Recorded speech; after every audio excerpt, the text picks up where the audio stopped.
My channel ఈరోజు ఏం జరగబోతుందో తెలుసుకుందామా? ఇంకా ఎపిసోడ్లోకి వెళ్ళిపోతే సూరజ్ని ఎలా అయినా సరే ఈరోజు ఇంట్లోంచి గెంటేలా చేస్తాను. ఆ శివనారాయణతోనే ఈ సూరజ్ గాడిని బయటికి గెంటిస్తాను.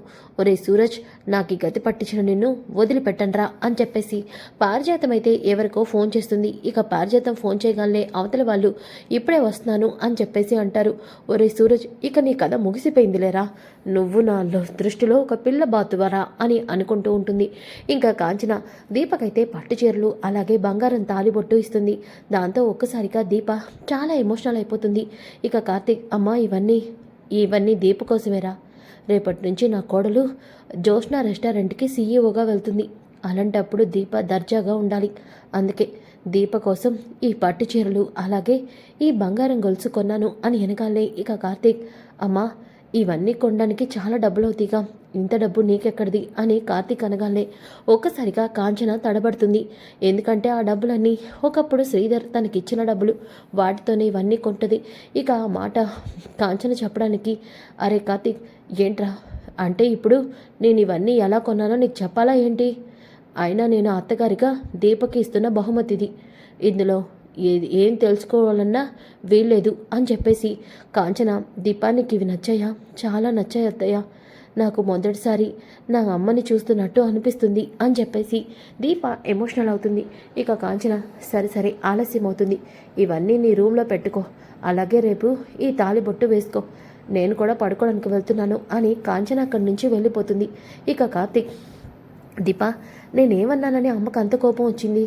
ఇవన్నీ కొనడానికి చాలా డబ్బులే అవుతాయి కదా, అందుకే అడిగాను అని వెనగానే, బావా ఈ డబ్బులు అత్తయ్యకి మావయ్య గారు ఇచ్చారు. ఏంటి దీప నువ్వంటుంది? అవును బావా, మనం ఇంట్లో లేనప్పుడు ఒకరోజు మావయ్య గారు వచ్చి అత్తకి ఈ డబ్బులు ఇచ్చారు, కానీ అత్తయ్య తీసుకోలేదు. కానీ నా కొడుకు కోసం ఇవి ఉపయోగించు కాంచన అని ఏడుస్తూ మావయ్య గారు ఈ డబ్బులు ఇచ్చారు. అప్పుడు అత్తయ్య ఈ డబ్బుల్ని తీసుకుంది, కానీ వీటితో నాకు ఇవన్నీ కొంటారని అనుకోలేదు అని వెనకాలే ఇక కార్తీక్, అంటే అమ్మకి అలాగే మాస్టర్కి మధ్య ఇంకా ప్రేమ ఉందన్నమాట. ఉండడం ఏంటి బావా, రోజు వాళ్ళు ఫోన్లో కూడా మాట్లాడుకుంటున్నారు. దూరం పెరిగితే ప్రేమ పెరుగుతుంది అంటారు కదా, ఇదేనేమో అని దీప అంటుంది. ఇంకా ఒక పక్కన పారిజాతమైతే అక్కడే ఎదురు చూస్తూ ఉంటే ఇంతలోకి ఒక అమ్మాయి వస్తుంది. రాగాలే, ఏంటే ఫోన్ చేస్తే ఇంత ఆలస్యంగా వచ్చావు అని వినగాలే, లేట్ అయిందమ్మా, మరి ఏం చేయమంటారు, అలాంటి ట్రాఫిక్, మీరేమైనా చిన్న పని చెప్పారా ఏంటి? ఇదిగోండి మీరు చెప్పిన బాటిల్ తేడానికి ఎంత టైం పట్టింది. సరే ఎవరైనా చూసేలోపు ఇదిగో ఆ రూమ్లోకి వెళ్ళు, నేను చెప్పింది గుర్తుంది కదా, ఈ మందు బాటిల్ కూడా తీసుకెళ్ళు అని వినగాలే, మీరు చెప్పింది ఎలా చేస్తానో చూడండి అని చెప్పేసి ఇక ఆ అమ్మాయి అయితే మందు బాటిల్ తీసుకొని సూరజ్ గదిలోకి వెళ్తుంది. ఇక సూరజ్ అయితే వంట చేసుకుంటూ ఉంటాడు. ఇక ఆ అమ్మాయి అయితే అక్కడ మందు బాటిల్ అలాగే గ్లాసులో మందుని పోస్తుంది. అలాగే తన చీరని ఇక తన చల్లో ఉన్న మల్లెపూలని సరి చేసుకుంటూ ఉంటుంది. ఇంతలోకి పారిజాతం అయితే, ఒరే సూరజ్, ఈరోజు నువ్వు మా చేతిలో అయిపోయావురా అని చెప్పేసి పారిజాతం అయితే ఇక లోపలికి వస్తుంది. రాగాల్నే ఇక శివనారాయణ అలాగే దశరథ ఇంకా సుమిత్ర భోజనం చేసేసి పైకి వెళ్ళబోతూ ఉంటాయి. ఇక పారిజాతం, ఎవండి అని అంటుంది. ఏమైంది పారిజాతం అని వెనగాలే, ఏం లేదండి, మీరేమో ఆ సూరజ్ గాడు మంచివాడు, వాడిలాంటి వాడు ఈ భూమి మీద ఇంకొకడు ఉండడు అని వాడిని తెగ పొగడేస్తున్నారు. కానీ వాడు ఎలాంటి పని చేస్తున్నాడో తెలుసా? మన కాంపౌండ్లో ఉంటూనే మన పరువు తీస్తున్నాడు అని వినగాలనే జ్యోత్స్న గ్రాని ఏదో చేయబోతుంది అని చెప్పేసి మనసులో అనుకుంటుంది. ఇక సుమిత్ర, అత్తయ్య గారు మీరేం మాట్లాడుతున్నారు? సూరజ్ని మనం చూస్తున్నాం, సూరజ్ అలాంటి వాడు కాదు కదా, అయినా సూరజ్ ఏం తప్పు చేశాడు పిన్ని అని దశరథ్ అంటాడు. ఏం తప్పు చేశాడా? నా నోటితో నా చెవులతో నా కళ్ళతో నేను చూసింది చెప్పలేను అని వెనకాలే, చెప్పడం మానే అని శివనారాయణ అంటాడు. అలా అంటారేంటండి? సూరజ్ ఎలాంటి వాడో మీరు తెలుసుకోవాలి కదా, రాత్రిపూట సూరజ్ చేసే పనులు ఇవి, మీరు చూసి తీరాల్సిందే అని వెనకాలనే జ్యోత్స్న, గ్రాని ఏం చేస్తుందో అర్థం కావట్లేదే అని అనుకుంటూ ఉంటాయి. ఇక శివనారాయణని, నేను చెప్పేది వినండి, మీరే వస్తే సూరజ్ ఎలాంటి వాడో మీకే తెలుస్తుంది, రండి సుమిత్ర నువ్వు కూడా రావాలి, దశరథ నువ్వు కూడా అని చెప్పేసి అంటూ ఉంటే ఇక జ్యోత్స్న ఏమో పారిజాతం వైపు చూస్తుంది. పారిజాతం కన్ను కొడుతుంది. గ్రాని ఏదో పెద్ద ప్లానే వేసినట్టుంది, ఈరోజు ఈ సూరజ్ గడికి మూడిందన్నమాట అని అనుకుంటూ ఇక బయటికి వస్తారు. రాగాలే అప్పుడే కార్తీక్ కూడా ఇంటికి వస్తాడు. కార్తీక్ని చూసిన శివనారాయణ అలాగే అందరూ, కార్తీక్ నువ్వేంటి ఇక్కడ అని వెనకాలే, ఏం లేదు తాత, దీపా స్వీట్స్ చేసింది. ఉదయం కంటే ఇప్పుడు ఇవ్వడం మంచిది. ఉదయం ఆఫీస్కి వెళ్తే ఆలస్యం అవుతుంది కదా బావా అంది. అందుకే సూరజ్కి మీకు స్వీట్స్ ఇద్దామని తీసుకొచ్చాను అని వెనకాలే. కానీ మీరందరేంటి కట్టుకొని బయటకు వస్తున్నారు, ఏమైంది అని వెనకాలే. ఇక పారిజాతం, భలే దొరికావురా, నీకు కూడా ఉంది ఇప్పుడు అని చెప్పేసి, మంచివాడు మంచివాడు అంటూ ఆ సూరజ్ని మా ఇంట్లో పెట్టావు. వాడు చేసే పనికి మాలిన పనులు ఈరోజు అందరికీ తెలిసిపోయింది అని వెనగాలే. కార్తీక్, పారు, నీకు చిన్న మెదడు చెదిగిందా ఏంటి అని అంటాడు. ఇక పారిజాతం, నాకు కాదురా, ఇప్పుడు అక్కడ ఏం జరుగుతుందో చూస్తే నీకు చెదిగిద్ది అని వెనకాలే. శివనారాయణ, పారిజాతం ఇందాకటి నుంచి సూరజ్ గురించి ఏదో చెప్పి గొడవ చేస్తుందిరా, అసలు ఏం జరుగుతుందో అర్థం కాక మేము కూడా ఇక్కడికి వచ్చాం అని వెనకాలే. ఇక అందరూ కూడా సూరజ్ గది దగ్గరికి వెళ్తారు. ఇంతలోకి సూరజ్ అయితే ఒక్కసారిగా లోపలున్న అమ్మాయిని చూసి షాక్ అవుతాడు. ఏయ్, ఎవరు నువ్వు అని వెనగాలే. ఇక అమ్మాయి, నేనెవరంటావేంటి, నువ్వు రోజు నన్ను ఇక్కడికి పిలిపిస్తావుగా, ఈ మందు కూడా తాగుతూ ఉంటావుగా, ఇప్పుడు నేనెవరంటావేంటి అని కావాలని సూరజ్ మీదకి వెళ్తుంది. అలాగే తన చెల్లో ఉన్న మల్లెపూలని ఇక తన బొట్టుని తుడిపేస్తూ చాలా హంగామా చేస్తుంది. అప్పుడే శివనారాయణ తలుపు కొడుతూ ఉంటాడు. ఒక్కసారిగా సూరజ్ తలుపు తీస్తాడు. తీయగాలే సూరజ్ని అలా చూసి, అలాగే వెనక ఉన్న అమ్మాయిని, పక్కనున్న మందు బాటిల్ని చూసి ఇంట్లో ఉన్న అందరూ కూడా షాక్ అయిపోతారు. ఇక పారిజాతం, చూశారండి వీడి చిందులు, వీడి వేషాలు, రాత్రిపూట వీడు చేసే పని ఇది. ఉదయం పూట ఆఫీస్లో మంచోళ్ళలాగా బిల్డప్లు ఇస్తూ ఇక్కడ చూడండి ఎలాంటి పని చేస్తున్నాడు. ఇంట్లో పెళ్లి కాని అమ్మాయిని పెట్టుకొని ఇలాంటి వాడికి మనం అవుటోస్ ఇచ్చి చాలా పెద్ద తప్పు చేసాం అని వెనగాలే. కార్తీక్ ఒక్కసారిగా షాక్ అవుతాడు. పారు ఓవర్ యాక్షన్ చూస్తూ ఉంటే ఇదంతా ఏమైనా పారు ప్లాన్ చేసిందా, సూరజ్ బ్రదర్ ఇలాంటి వాడు కాదే అని అనుకుంటాడు. ఇక వెంటనే సూరజ్, సార్ మీరు నన్ను తప్పుగా అపార్థం చేసుకుంటున్నారు. నిజంగా ఈ అమ్మాయి ఎవరో, ఈ మందు బాటిల్ ఏంటో నాకు తెలియదు సార్ అని వెనకాలనే. ఇక శివనారాయణ, కళ్ళతో చూసింది కూడా ఇంకా నీకు తెలియదంటే ఎలా నమ్ముతావు? ఆ అమ్మాయి నీ గదిలోనే ఉంది. తలుపు తీసే వరకు నువ్వు ఏం చేస్తున్నావో మాకు తెలీదు. అయినా మనుషులను నమ్మి మోసపోవడం అంటే ఇదేనేమో. నిన్ను గుడ్డిగా నమ్మి తప్పు చేశావు అని వెనకాలనే దశరథ, అవును నాన్న, కార్తిక్ చెప్పాడంటే నువ్వు మంచివాడు అనుకున్నాం, కానీ ఇలాంటి పనుల నువ్వు చేసేది అని వెనకాలనే సుమిత్ర, ఛీ, ఇలాంటి వాడికా మనం అవుటోస్ ఇచ్చింది మావయ్య గారు. పెళ్ళికాని అమ్మాయిని ఇంట్లో పెట్టుకొని ఇలాంటి వాడిని మనం ఇలా ఉంచామంటే చాలా పెద్ద తప్పు చేసాం అని వెనకాలనే. ఇక శివనారాయణ, చిచి, ఈ దరిద్రాన్ని చూడలేక చేస్తున్నాను అని వెనకాలనే. ఇక అమ్మాయి, ఏంటి బావా, లోపలికి వెళ్దాం పదా, ఏంటి గొడవ అని అంటూ ఉంటుంది. దాంతో సూరజ్ ఆ అమ్మాయి చెంప పగలు కొడతాడు. ఒక్కసారిగా అందరూ షాక్ అయిపోతారు. ఇక పారిజాతం, చూసారా దొరికిపోయేసరికి అలా నాటకాలు ఆడుతున్నాడు వీడు అని వెనకాలే. చూడండి పారిజాతం గారు, మీ నోటుకొచ్చింది మీరు మాట్లాడద్దు. అసలు ఇక్కడ ఏం జరిగిందో ఏంటో నేను సాక్ష్యంతో మీకు నిరూపిస్తాను. నాకు కొంచెం టైం ఇవ్వండి అని వెనకాలే. ఇక జ్యోత్స్న, దొరికిపోయాక ఇంకా నీకు టైం ఇవ్వడం ఏంటి అని అంటూ ఉంటే సూరజ్, మేడం, అనవసరంగా నా గురించి తప్పుగా మాట్లాడద్దు. నిజం తెలిసాక మీరే బాధపడతారు అని చెప్పేసి సూరజ్ అయితే బయటకు వచ్చి తను బయట పెట్టిన మొబైల్ని తీస్తాడు. ఒక్కసారిగా ఆ మొబైల్ చూసిన పారిజాతం షాక్ అవుతుంది. వీడేంటి ఇంటి బయట కూడా ఫోన్ రికార్డ్ చేస్తున్నాడా అని అనుకుంటూ ఉంటే జ్యోత్స్న కూడా షాక్ అయిపోతుంది. ఇక శివనారాయణ, ఏంటిది అని వెనకాలే. సార్, నా మీద చాలాసార్లు కుట్రలు జరిగాయి. నేను ఎవరి చేతిలో మోసపోకూడదు. అలాగే నా విషయంలో ఎవరు కూడా తప్పు చేయడానికి వీల్లేదు. అందుకే నా వెనక ఏం జరుగుతుందో తెలుసుకోవాలని నేను ఈ కెమెరాని ఇక్కడ సెట్ చేసి పెట్టాను. ఇదిగోండి, ఇది చూస్తే ఈ అమ్మాయిని ఎవరైతే నా గదిలోకి పంపించారో, ఎవరిదంతా ప్లాన్ చేశారో మీకే తెలుస్తుంది అని వెనకాలనే. ఒక్కసారిగా పారిజాతం చాలా టెన్షన్ పడుతుంది. ఇక కార్తీక్, పారు, ఇప్పుడు దాకా చాలా ప్రగల్భాలు పలికావు, ఇప్పుడేంటి సైలెంట్గా ఉండిపోయావు? బ్రదర్ చెప్తుంది నిజమే కదా అని వెనకాలే. ఇక శివనారాయణ వీడియోని చూస్తాడు. పారిజాతం ఆ అమ్మాయికి డబ్బులు ఇచ్చి, అలాగే ఇంతసేపు అయిందేంటి, ఆ మందు బాటిల్ తీసుకొని వెళ్ళు అన్న మొత్తం కూడా రికార్డ్ అయి ఉంటుంది. అది చూసి శివనారాయణ పారిజాతం చంప పగలు కొడతాడు. ఇక పారిజాతం, అది కాదండి అని అంటూ ఉంటే అందరూ కూడా ఇక హాల్లో నుంచుంటారు. ఇక పారిజాతం అయితే, అసలు నీకు బుద్ధుందా? ఛీ, ఇలాంటి పనులు చేయడానికి సిగ్గుగా అనిపించట్లేదా? చేసిన తప్పుకి నీకు ఒక శిక్ష వేస్తే ఇంకా అది సరిపోనట్టు సూరజ్ మీద ఇలాంటి నిందలు వేస్తావా అని వెనకాలనే, అది కాదండి అని అంటూ ఉంటే ఇక సూరజ్, సార్, నేను అందుకే ఇక్కడ ఉండను అని చెప్పింది. ఆఫీస్లో కూడా ఇలాగే కుట్రలు చేశారు. ఇప్పుడు ఉన్న ఇంట్లో కూడా ఇలా కుట్రలు చేస్తే ఎలా సార్ నేను మీ ఇంట్లో ఉంటాను? చెప్పండి సార్.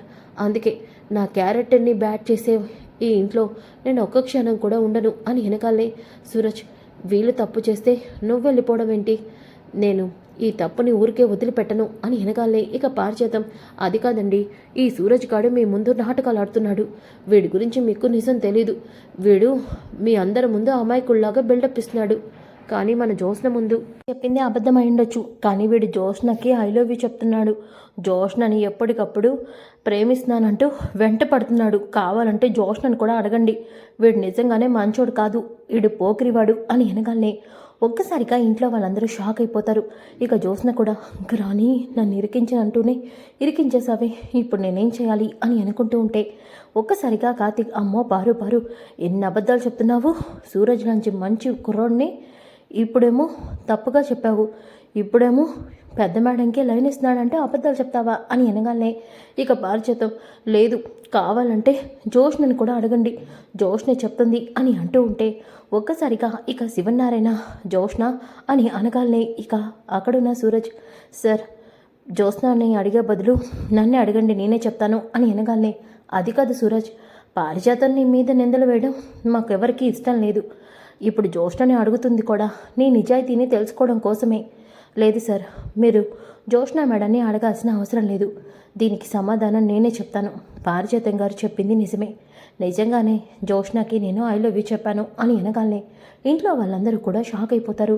ఇక పారిజాతం, చెప్పాను నేను, వీడు జోష్న వెనక పడుతున్నాడని, వీడు ఆఫీస్కి వచ్చింది కానీ ఆఫీస్లో ఉంటుంది కానీ మీ అందరి ముందు మంచోళ్ళ నటిస్తుంది కానీ జోష్నని పెళ్లి చేసుకొని ఆస్తి కొట్టేయాలని ఈ కార్తిక్ గడే వీడితో ఇదంతా నడుపుతున్నాడు అని వెనగాలనే ఒక్కసారిగా శివనారాయణ, నోరు మూస్తావా నువ్వు అని వెనగాలనే, సార్ మీరు నన్ను తప్పుగా అపార్థం చేసుకుని ఉండొచ్చు, కానీ నిజాయితీగా నా ప్రేమ గురించి మీతో చెప్తున్నాను, జోష్నని ముందు చూసినప్పుడు తన మీద కోపం వచ్చింది, కానీ తన మొండితనం అలాగే తను నాతో గొడవ పడ్డం ఇవన్నీ చూసి నేను తనతో ప్రేమలో పడిపోయాను, అవును నేను పెళ్లి చేసుకునే అమ్మాయి అచ్చం జోత్స్నలాగే ఉండాలని అనుకున్నాను, అందుకే జోత్స్నకి నా లవ్ని ప్రపోజ్ చేశాను, జోష్న ఒప్పుకోలేదు, కానీ ఈ విషయం ఎప్పటికైనా మీ అందరికీ తెలుస్తుంది, అందుకే ఈరోజు మీ అందరి ముందు ఈ విషయాన్ని బయట పెట్టాను, ఒకవేళ నేను చేసింది మీకు తప్పుగా అనిపిస్తే నేను రేపు ఉదయాన్నే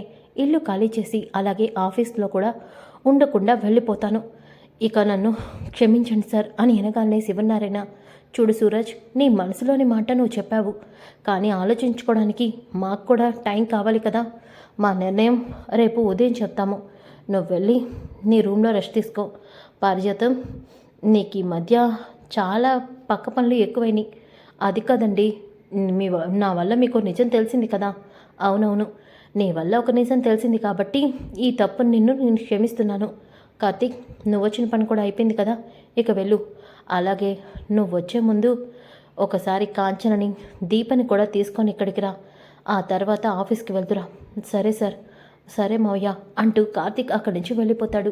ఇక జ్యోత్స్న అయితే పారిజాతం వైపు సీరియస్గా లుక్కిస్తూ అక్కడి నుంచి పైకి వెళ్ళిపోతుంది. ఇక పారిజాతం, వసే ఏదో ఒకటే అయిందిలేవే, ఇక సూరజ్ గడిపేడ విరగడైనట్టే, అవును గ్రాని నువ్వు చెప్పింది నిజమే, కానీ నాకు ఒకటి అర్థం కావట్లేదు గ్రాని, వాడంతా ఈజీగా నిజాన్ని ఎలా బయటపెట్టాడు, వాడొక తిక్కలోడే, వాడు అనుకుంటే ఏదైనా చేస్తాడు, అవును గ్రాని నిజమే, వాడి గొయ్యిని వాడే తవ్వుకున్నాడు, ఇక వాడి పీడ మనకి విరగడైనట్టేలే, అవును తాత నిర్ణయం తీసుకున్నానన్నాడు, ఏం తీసుకుంటాడు, ఏం తీసుకుంటాడు, ఆ సూరజ్ గారిని పొమ్మని చెప్తాడు, అదే జరుగుతుంది, మరి బావని అత్తని దీపని ఎందుకు ఇక్కడికి పిలుస్తున్నాడు, అదే దీప సీఈఓ అయిందిగా, మీ తాత చిన్న పార్టీ అయినా ఇస్తున్నాడేమో, ఇక నువ్వేమీ ఆలోచించుకో, ప్రశాంతంగా పడుకోవే, ఇక ఆ సూరజ్ గాడి బాధ మనకి పోయినట్టే అని చెప్పేసి అంటుంది.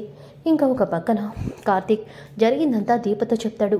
ఏంటి బావా నువ్వు అంటుంది, సూరజ్ జ్యోత్స్నని ఇష్టపడుతున్నాడా, అవును ఈ ప్రపంచంలో దాన్ని ఇష్టపడే వాళ్ళు కూడా ఉంటారా అనుకున్నాను, కానీ సూరజ్ జ్యోత్స్నని ఇష్టపడుతున్నాడని చెప్పగానే నేను ఒక్కసారిగా షాక్ అయ్యాను, మరి పెద్దయ్య గారు అమ్మ నాన్న ఏమన్నారు, ఏమీ అనలేదు, రేపు ఉదయం ఏదో నిర్ణయం తీసుకుంటానని తాత చెప్పాడు, కానీ సూరజ్ బ్రదర్ వెళ్ళిపోయేలాగే ఉన్నాడు, బావా ఆ తిక్కల్దానికి సూరజ్ కంటే మంచివాడు దొరుకుతాడా ఏంటి, అవును దీప, కాకపోతే తాత అత్త మావయ్య ఒపీనియన్ ఏముంటో మనకు తెలియదు కదా అని చెప్పేసి కార్తీక్ అంటాడు.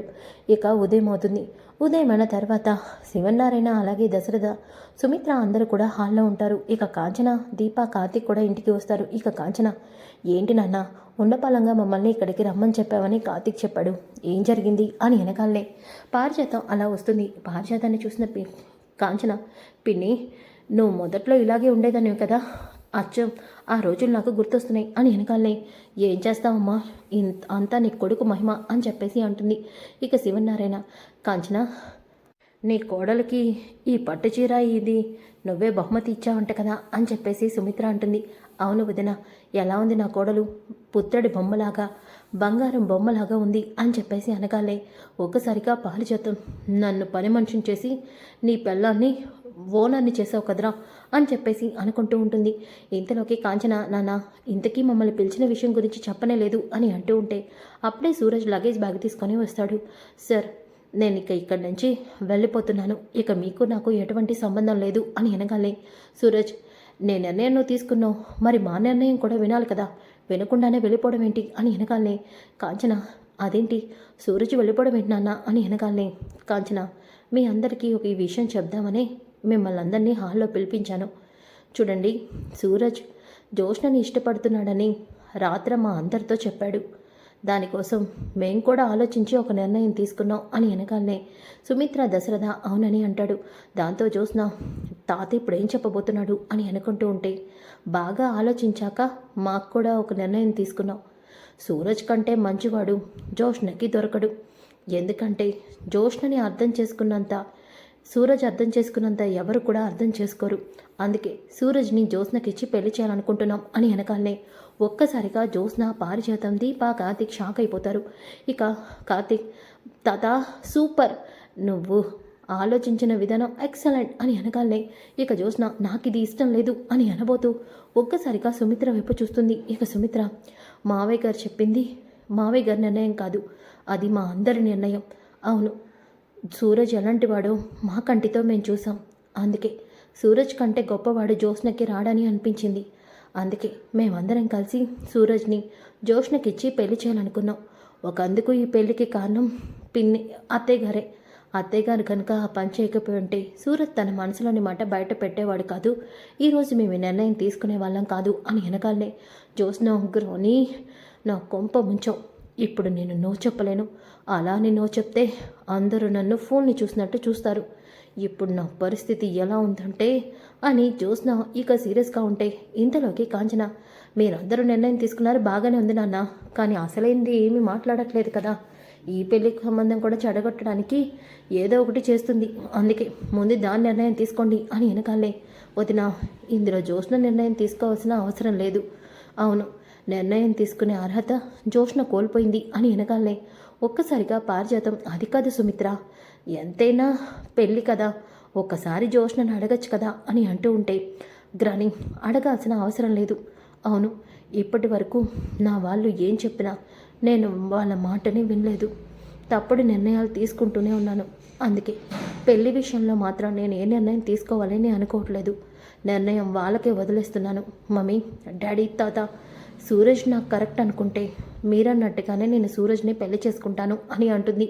ఒక్కసారిగా ఆ మాట విన్న దీప, బావా మనం వింటుంది చూస్తుంది నిజమేనా?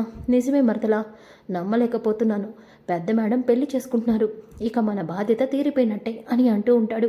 ఇక శివనారాయణ, విన్నావుగా సూరజ్, మీ పెద్దవాళ్ళని పిలిపించు, పెళ్లి ముహూర్తాన్ని పెట్టుకుందాం, త్వరలో దగ్గరలో ఉన్న ముహూర్తాన్ని చూసే మీకు నిశ్చితార్థం పెళ్లి ఏర్పాట్లు చేద్దాం అని వెనకాలే, సార్ నన్ను క్షమించండి సార్, నాకంటూ పెద్దవాళ్ళు ఎవరూ లేరు, నేనొక అనాథని అని వెనకాలనే ఒక్కసారిగా అందరూ షాక్ అయిపోతారు. ఇక పారిజాతం, ముక్కు మొహం తెలియనోడు అనాథకిచ్చి ఇంటి వారసురాలకిచ్చి పెళ్లి చేస్తారా? పారిజాతం, మాటలు తిన్నగరా నువ్వు. బాబు సూరజ్, నువ్వు అనాథవైతే ఏమైంది, నువ్వు ఈ రోజు నుంచి మా అందరిలో ఒక్కడివి, నువ్వు మా మనిషివి, నా మనవడివి, అందుకని నువ్వెప్పుడు ఒంటరివాడివని అనుకోవద్దు. అవును బ్రదర్, నీకంటూ ఎవరు లేకపోతే ఏమైంది, నువ్వు నాకు బ్రదర్వి, అంటే నేను నీకు బ్రదర్ని, దీప నీకు వదిన, మా అమ్మ నీకు పెద్దమ్మ, కాబట్టి నీ పెళ్లి బాధ్యత అంతా మాదే. తాత, మీ సైడ్ నుంచి మీరు అన్నీ రెడీ చేసుకోండి, ఇటు సైడ్ నుంచి మగవాళ్ళం మేము రెడీ చేసుకుంటాం అని వెనకాలనే శివనారాయణ, అయితే పెళ్లి కల వచ్చేసిందన్నమాట. ఇక పెళ్లి పనులు మొదలు పెట్టాల్సిందే అని అంటాడు. జోష్న సిగ్గుపడుతూ లోపలికి వెళ్ళిపోతుంది. ఇక సుమిత్ర, మామయ్య గారు నాకు చాలా సంతోషంగా ఉంది. జోష్న కూడా ఈ పెళ్ళికి ఒప్పుకుంది. నాకు తెలుసత్తా జోష్న ఈ పెళ్ళికి ఎందుకు ఒప్పుకుందో. ఇప్పటికే తను చేసిన తప్పుల మూలాన అందరి ముందు దోషిగా నిలబడింది. ఇప్పుడు ఈ విషయంలో కూడా మీ మాట వినకపోతే మీరందరూ తనని అసహించుకుంటారని తెలుసు. అందుకే జోష్న ఇలా ప్లాన్ చేస్తుంది అని చెప్పేసి అనుకుంటాడు. సో ఫ్రెండ్స్, అప్కమింగ్ ఎపిసోడ్ చాలా ఇంట్రెస్టింగ్గా ఉంటాయి. డోంట్ మిస్ ఈ వీడియో. నచ్చితే లైక్ చేయండి, షేర్ చేయండి. Thanks for watching.